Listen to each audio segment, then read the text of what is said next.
So the BNP's website had more hits over the past 3 months than all the other political parties. Yes, that is true. Yeah, according to Alexa, which is a web research company, the BM site gets more traffic than Labour and Tory sites. What's more, the average user spends 6.3 minutes a day reading stuff on the BNP site, compared with the 2.7 minutes users typically spend on Tory pages. And you know why, of course, don't you? Because BNP supporters, they read really slowly. You're watching... You like that one, Heather? Someone said earlier it's because it's got more words on the page. I don't think so. You're watching The Right Stuff live on 5 with Heather Small, Dr David Bull and adventurer Benedict Allen. Just before we get on to the BNP, though, breaking news is that Ronaldo has been given permission, or Real Madrid, to talk, do the deal, basically, and £80 million is what they're saying. Ronaldo, a man confident with his sexuality, as we discovered yesterday, because he wears pink and flowers in his hair, will be going to Real Madrid, it looks like, for £80 million. So it's worked. There you go. That would be the most expensive ever. First, though, what do we do with the BNP? Now, we actually debated doing this discussion long and hard before we came on air. Do we really want to give the oxygen of publicity to the BNP? Not really. But if you think about it, ignoring them hasn't done much good either. They've got 2 seats in Europe now, as well as their first ever county council seats in Burnley, Lancashire, and Colville, Leicestershire. This is the party that wants to stop immigration and restricts party membership essentially to white people. They're pro-capital punishment, anti-civil partnerships. Leader Nick Griffin is also a Holocaust denier and fan of the Waffen-SS. Now, most right-thinking people are appalled by what the BNP stands for, but they're here and they're growing. So what are we going to do about it? Talk to them. When the government started talking to Sinn Féin, it wasn't long before we got peace with the IRA. Ignore them? Well, as I said, that hasn't worked. We've been doing it for more than 25 years now, and something like 900,000 people regularly vote for them. I'm intrigued by this other idea, buying off their supporters with increased benefits. This is what Community Secretary John Denham suggests. He thinks many people vote for the BNP because they think foreigners are getting their jobs, their homes and their benefits. So if you make the system better, you'll starve the BNP of support. Love your thoughts on that. And then, of course, we get to pelting them with eggs, which is what happened to Nick Griffin on Tuesday, who said afterwards, they shouldn't be able to get away with this level of violence on the streets of Britain. Which, to be fair, is a fair comment. Didn't stop the Daily Star, though, from reporting that anti-fascists are offering a reward to those who chuck ethnic food at Mr Griffin. And I quote, "Let's show him how much fun international diversity can be." That's how one website put it. I love killing people with laughter rather than stones. The trouble is, as Lib Dem MP Simon Hughes says, throwing stuff at the BNP makes them look like victims. Exactly. So, wide range of options there and fresh ideas as well. What should we do with the BNP, David? Well, I think the point about it is they were elected, people voted for them, they are a political party, and we have a democracy in this country, and we also have the right to protest if we don't like what they're saying. But I absolutely think throwing eggs is the wrong thing to do, because to any political party, please protest, but don't resort to violence. It's trouble, isn't it? Because I must admit, when Mandelson got the green slime, you know, I did smile. Well, well, so did I. But I'm not condoning it in any way. But we've got a real problem, because I think if you ignore problems, they get bigger. Right. And you that seems to be the case. And you need to confront it. And if you look at the membership, I think 1,300 people belonged to the BNP 10 years ago. We're now at 14,000 members, and it's growing. And it's based on fear. That's what they're capitalising on. And he's a very bright, very eloquent man. So everyone else has to then say, we hear what you're saying, you're wrong, and this is why you're wrong. And that's why we have to put it. What do you think of my idea yesterday that we get as many Jews, black people, Asian people to turn up at the Euro MEP surgeries and sit there and discuss issues with them? Yes, I agree, but I don't think it's about which race you're from or what colour your skin is. It's about normal, fair-minded people. It's only that the BNP, because of their they want to restrict membership effectively to white people, it would make it very challenging for them, I guess, to have to represent everybody else in their constituency. I think it's more challenging if white people go in and say, I find your views abhorrent. OK. What do you reckon, Heather?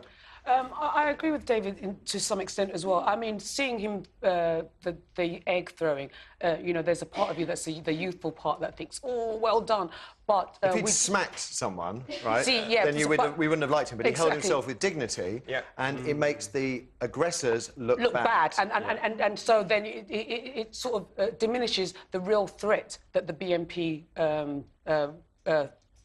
we're faced with the BNP. And I think definitely we can't ignore them.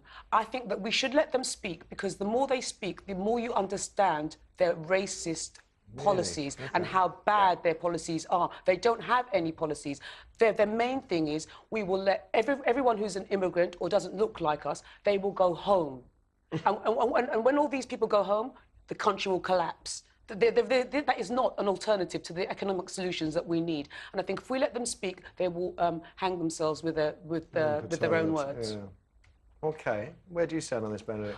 I broadly agree with both David and Heather, but I'm thinking back to the Rushdie affair. Do you remember how we all got uptight about that? And some people quoted Voltaire at the time, saying, I don't agree with what he's saying, but I defend to the death his right to say it. Absolutely. And that is, in the end, what we must not lose. We must not lose. We have to remember that we are a democracy, and that what their views are not democratic. But equally, if we silence them, then we live in a police state. So we have to. And we have tried, haven't we, Benedict, to sort of, I mean, essentially, they've been pushed to the fringe, left at the fringe, and ignored by and large. And now, you know, they've made genuine, and it has. Well, I think because, that's a fair point. They've looked at where the weak spots are, and they've concentrated on it. Yes. Like you said before, they're he's articulate, and he's clever, but his views are wrong. But also, in a sense, we've been let down by our current now politicians, there's a haven't we? point. Because we're now disillusioned with our Because people. there isn't an alternative. People feel that some people feel that there isn't an alternative, and therein lies the problem. Do you know what? I think, Benedict, you've almost hit the nail on the head there. It's almost by default that they've been coming through. This idea that you raise benefits to buy off their supporters, that's not right. You've just got to come with better policies from the other parties to persuade people not to support the BNP. Because you imagine the resentment that's going to breed. If people hear they're going to, certain people being helped out with money and so on, that's bribery, and that's not going to help. OK. Time is relatively short. We have loads and loads of calls, which is good. Hopefully we've got some innovative ideas out there. Let's hear some of them. Kirsty. First, we have Nora online too. Nora, good morning. Hi, good morning, Matthew. Hi there. What would you do with the BNP? How do you think we should deal with them? Well, I think talking to them is not actually going to do any difference, but we have to raise awareness among the people that the ideology of the BNP is actually destructive to Great Britain. It will end up that the job, the rich people who are working abroad, the countries who are employing the rich people will be angry for their citizens to be pushed away from Great Britain because they want all white Britain. Okay, and I have to say that under the new immigration law set by the Labour government, British people already got priority for any jobs than the EU citizen or the overseas. So if any job in the papers advertised, the British people will get it first, then comes to the EU, then to the overseas. So actually they are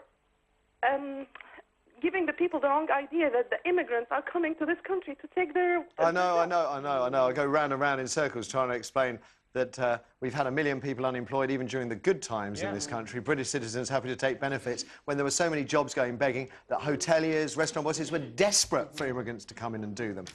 Thank you, Nora. I've got to share this with you. I love this. This is from Claire Miller, an email. I've just seen Nick Griffin on TV after being egged. He was fuming that they hadn't separated the whites.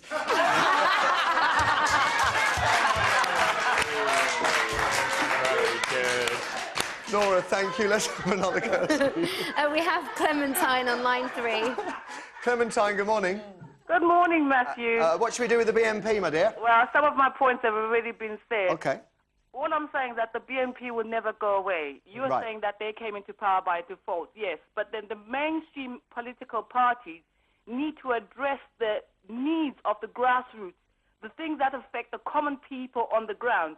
If I go for housing, and I'm black, by the way, if I was born and bred here, I'm white, going to a queue to try and get housing, some asylum seeker or foreigner with 6 children gets to be priority because of the social need, because they can have as many children. It is not fair. If you're a genuine asylum seeker and you're given a 2-bedroom flat for 5 children, if you're genuinely fleeing persecution, that should be good enough for you, and you shouldn't be complaining. Because sometimes back where you came from, you probably didn't have electricity in the first place. Right. So BNP is appealing to the grassroots level, people on the ground, and the mainstream parties are not offering these things. They have a big umbrella of being racist, but underneath it all, they've got things that do matter to the, to the person on the ground. What is the difference with me supporting a Labour MP who's been, overrating all the expenses I hear you, than somebody who's Clementine. racist and who's going to go and represent the core feeling of what I really care about. Yeah, I mean, it's exactly what Benedict's saying, that the mainstream parties have to raise their game. And But I don't think Gordon Brown helped it when he said British jobs for British workers, which essentially is not possible anyway. And we talk a lot about immigration. What about European migration, which he signed up to, which we've never had a referendum on? People are, in the end, voting for the BNP for a reason. Yes. And, Yeah, but it's not just about, not just socially as well, it's not just about... people are voting because of their policies. They do want immigrants to be sent home and things like that. And I don't agree that because you're a refugee and you've had harsh surroundings before, that if you come to another country, then you should take whatever is given to you, because we have to all realise that everybody has human rights. And so I don't agree with that. I don't think that a person who has 5 children should be stuffed into a 2-bedroom flat and said and be told. I don't think bankers should earn £75 million a year in bonuses, but they do. You know, and you think, well, if you address the problem of something like that, £75 million a bonus to one banker, We still have to how much more recognise benefit? people's human rights and make sure that we treat them with dignity. I know, I totally agree. There's got to be a way of addressing the worst excesses by the very richest and helping those at the bottom, which is perhaps what John Denham was hinting at there. I just think raising benefits isn't the way to do it. Thank you for all your calls. We've got to move on. Time is always short on this show. After the break,